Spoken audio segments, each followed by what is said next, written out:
Saudaraku yang terkasih di dalam Tuhan, patut kita bersyukur kepada Tuhan atas kasih dan rahmat-Nya dalam hidup kita ini. Kita harus mengakui bahwa keberadaan kita di dunia ini karena anugerah Tuhan. Maka hal ini tetaplah kita bersyukur kepada Tuhan oleh anugerah Tuhan, yang manakala Tuhan telah memberikan anugerah yang luar biasa bagi hidup kita. Kita harus mengakui bahwa kita tidak mampu melakukan apapun tanpa penyertaan Tuhan. Ini perlu kita sadari dan kita akui sebagai kita manusia. Dan tidak perlu kita mengangkuhkan apa yang kita miliki sekarang ini. Semua semata-mata karena anugerah. Oleh sebab itu mari kita bersyukur, saudaraku yang terkasih. Dan kita sebagai orang percaya kepada Kristus untuk menguatkan keimanan kita, untuk tetap meneguhkan keimanan kita, marilah kita terus menerus memperdengarkan setiap pesan-pesan firman Tuhan sebagai kekuatan kita menjalani waktu yang Tuhan berikan. Saudaraku yang terkasih, firman Tuhan pada saat ini bagi kita di dalam Pemazmur 138 ayat 1 sampai 3 yang bertemakan bersyukur. Pada dasarnya banyak manfaat yang kita dapatkan ketika kita mengucap syukur. Oleh sebab itu tetaplah bersyukur. Maka berikut ini beberapa manfaat ketika kita bersyukur. Yang pertama dalam Pemazmur 50 ayat yang ke-23. Bersyukur berarti kita memuliakan Tuhan, menyenangkan hati Tuhan. Tuhan dimuliakan ketika kita mengucap syukur. Senangkan hati Tuhan dengan bersyukur. Ketika hati Tuhan disenangkan, Tuhan akan memberikan apa yang kita butuhkan dan inginkan. Bahkan apa yang tidak sempat kita pikirkan.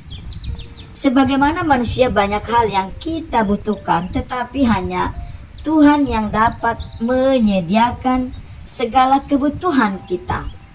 Terkadang kita banyak menghadapi pergumulan, tapi tetaplah bersyukur.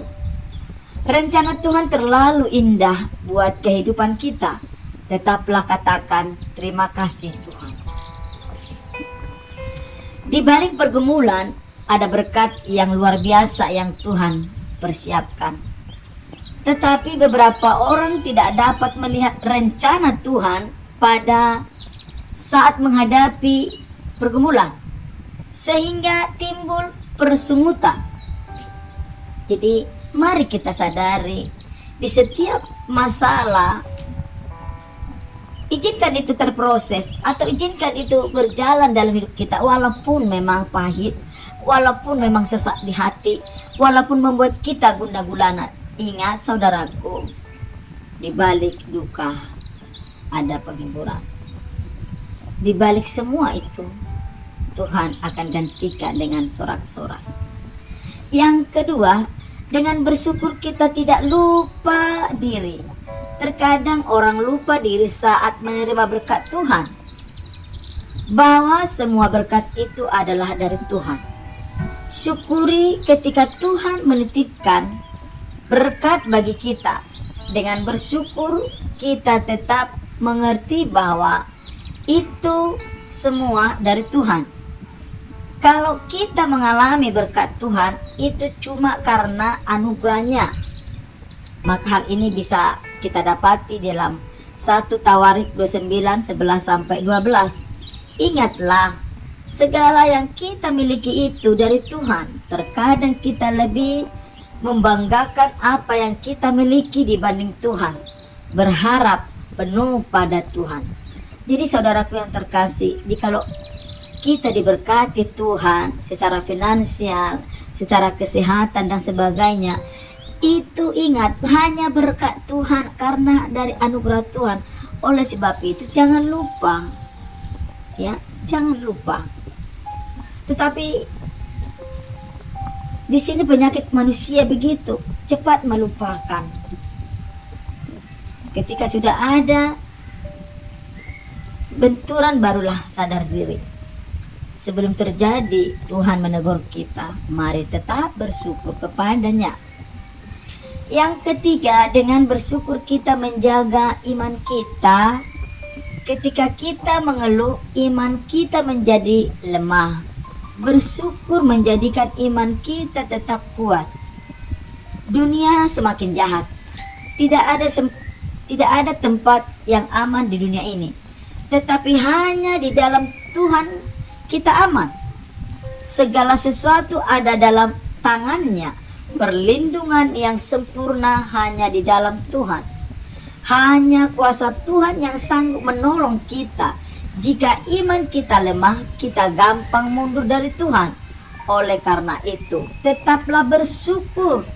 Biarlah dengan iman kita, orang lain dapat dikuatkan. Jadi mari tetap bersyukur. Karena disitulah letak kekuatan orang percaya kepada Kristus. Yang keempat, dengan bersyukur kita akan selalu tenang. Orang di sekitar yang sangat sukar atau suka bersungut-sungut terkadang membuat kita tidak tenang. Apalagi jika kita yang bersungut-sungut tidak ada ketenangan. Jika kita bersungut-sungut, apa yang kita dapatkan? Yang ada tambah persoalan. Bersyukurlah agar kita mendapat ketenangan sehingga kita mampu mengerjakan segala sesuatu. Imani pertolongan Tuhan ada untuk kita. Maka saudaraku yang terkasih di dalam Tuhan, keempat hal yang sudah dipaparkan melalui firman Tuhan di Mazmur 138 tadi ayat 1 sampai 3, yaitu bersyukur. Ya, sudah dipaparkan ada 4 poin. Percayalah saudaraku bahwa firman Tuhan ini mengingatkan kita, menegur kita untuk bersyukur dengan keadaan apapun. Justru di dalam 1 Tesalonika 5 ayat yang ke-18 berkata, tetaplah mengucap syukur, karena itulah yang dihendaki Tuhan dalam hidup kita. Jadi tidak ada daya kita, tidak ada kekuatan kita di dalam hidup ini. Hanya ada kata bersyukurlah dan berpengharapanlah kepada Tuhan. Mari jangan kita mengeraskan hati kita. Mari kita tunduk di bawah otoritas Tuhan, supaya firman itu yang berdaulat bertata di hati dan pikiran kita. Karena itulah menjadi kekuatan kita yang manakala memampukan kita untuk menjalani hari-hari yang Tuhan percayakan bagi tiap-tiap kita orang percaya kepada Kristus. Saudaraku, dengan rendah hati kita menerima firman ini, percayalah kita akan menjadi pemenang, bahkan lebih dari pemenang. Terima kasih buat saudaraku yang tetap mengikuti konten ini. Biar kiranya kita sama-sama diberkati. Tuhan Yesus memberkati kita semua. Salam jumpa untuk konten berikutnya. Shalom.